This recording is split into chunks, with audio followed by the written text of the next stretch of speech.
Welcome to the semifinals, everyone.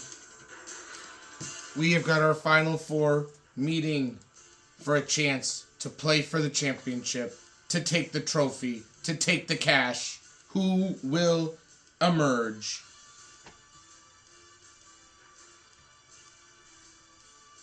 Let's jump right into the good stuff. We're going to talk winner's bracket, the top four, who remains. In our first semifinal, we've got the number one seed, Sean and Josh Jacob Jingleheimer Schmidt, taking on the 6th seed, underdog, Category 5 Ditka.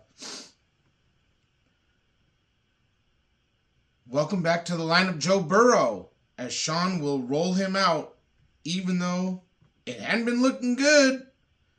I guess that's maybe a better play than Stafford. I don't know. I mean, dance with the gal that brought you here, Sean. But we'll see if it pays off or not. Ryan, rolling with Sam Darnold tonight. Might switch it to Herbert. I guess he's got a few hours to see. But both middle-of-the-road plays this week. Looking at this one, can Sean's running backs keep delivering? He's been riding Jonathan Taylor, Josh Jacobs, and Javonte Williams all year. Led him to the most points. Led him to the 1 seed. Can they have another big week for him?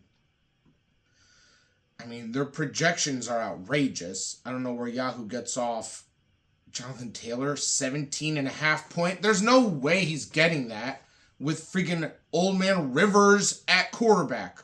They barely moved the ball last week. San Fran is way better than Seattle. On Monday night primetime, I don't know. We'll see. If we look, the key to this one is Ryan's wide receivers versus Sean's running backs. Can he get Amon-Ra and Puka to put up another 50 spot to help propel this group? Sean will look to combat it with the running backs. The other key is likely the tight end, oddly enough, as Ryan's got Dalton Kincaid. He's back. He's playing for Buffalo. In Cleveland, tough matchup. And Sean's got Harold Fannin against Buffalo. So which tight end will score a touchdown in that game could be the big difference. The winner of that will move on to the championship. The loser will play again next week for a shot to win the 3rd place money and the 3rd pick for draft slot from the winner's pool. Let's direct our attention to the other semifinal. We've got Gacy Swim Fan, the 5 seed, taking on Straight Cash Homie, who is revamped his lineup in the wake of all the injuries he had go down last week. Mahomes, out. Devontae Adams, out. He's not going to play tonight.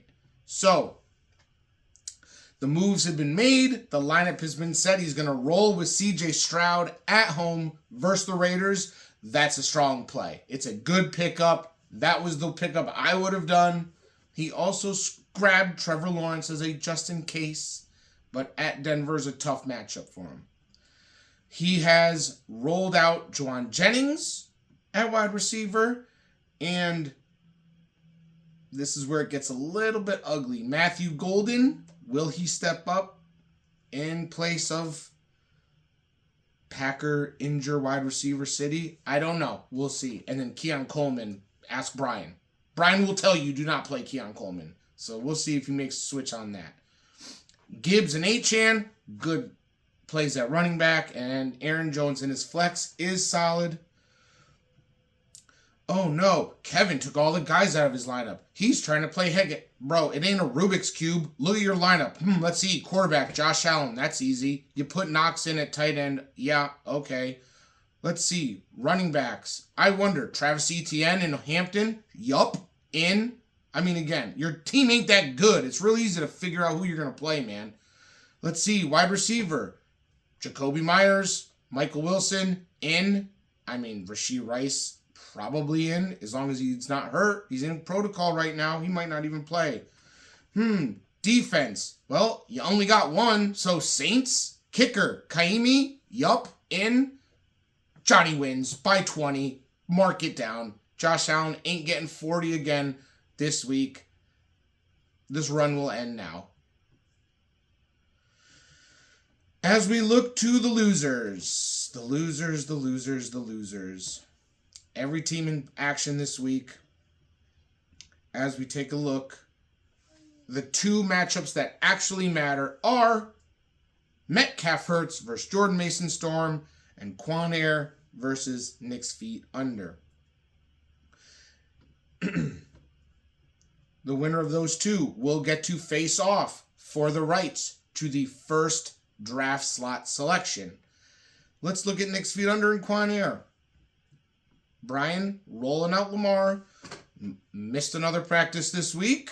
Will he play? Probably. Is he banged up? Yup. Is New England a tough challenge? Yup. I don't know. He's riding this horse. We'll see if it can finally pay off for him. He doesn't really have another option at this point. He's going to roll with him. And then there's Bo Nix. He's been good. He's been bad. He's been in between. Which one will Ryan get? That will determine whether he can win this game or not. It is the quarterbacks. They are the most important in this matchup. Which version of each of these quarterbacks shows up? Bo could go for 40 or 5. We don't know. At wide receiver, Ryan has the edge. CD, Brian Thomas Jr., Chris Godwin over J-Mo, Ibuka, and McConkey. Barkley, I don't know. Saturday night game, so one day less rest. Washington stinks, though, so you think he might get a lot of carries. If they go up 35 zip, like they did against the Raiders, they're probably going to pull the plug on him, though. I don't know. We'll see. For Ryan, Travion, good matchup against Baltimore. Jalen Warren, he's kind of getting phased out by Kenny G. I don't know. Kyle Pitts, back in the lineup. Amazing. Everyone knows he's getting 1 point this week. He's not getting 3 touchdowns and 100 yards again. You missed your shot to use him. This was a trap. He set the trap and you have fallen into it. He's getting 1 point. So Kittle will blow his number away. Ryan's still working on what kicker he wants. He's not sure. He's going to fill it in.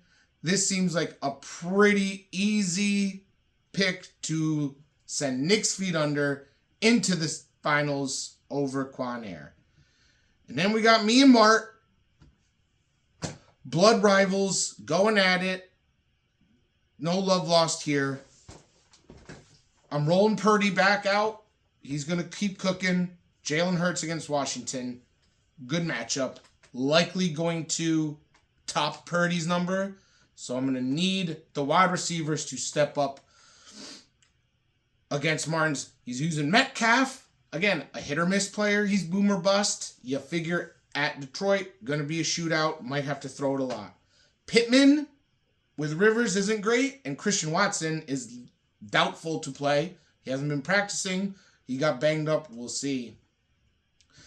Martin could make a few swaps if he wanted to. He's got Romeo Doubs as a nice backup. And he's got Keenan Allen. So he could easily make some wide receiver switches. The keys, the flex. RJ Harvey has been on a heater, playing great. Zach Charbonnet sucks. I just have to use him because I really don't have much else to go with. I might roll out Audric Estime, scooped him up. Michael Carter, I got some low-level RBs that have, there's the starters this week, so you might see some new faces. But I need Bucky to start getting goal line carries, not Sean Tucker. Tampa is really fucking me over with Sean Tucker. Martin goes down. 110, 101, but it's going to be pretty close. This one's going to go all the way. Obviously, a lot of games on 2 games Saturday, but this one's going all the way to Monday night. Can Brock Purdy deliver me enough points to make the comeback? Because I'm going to be down by 18 or so heading into Monday Night Football with Brock to go. We'll see what he can do. That leaves us with all the scraps. Tom and Trevor are playing for 5th and 6th place. And Amanda is playing Rob for 11th and 12th place. Those games have very minimal impact other than you get to pick the draft slot you want ahead of the person you're facing. That's about it. Not even going to break those down. No one cares. Just win your spot, get one little bit better draft slot, maybe. Who knows? As we look ahead, remember, games on Saturday, Thursday, Saturday, Sunday. So if you're a Sunday morning lineup person, don't forget the Saturday games. Make sure they are set. Enjoy the games. We will see you on Tuesday.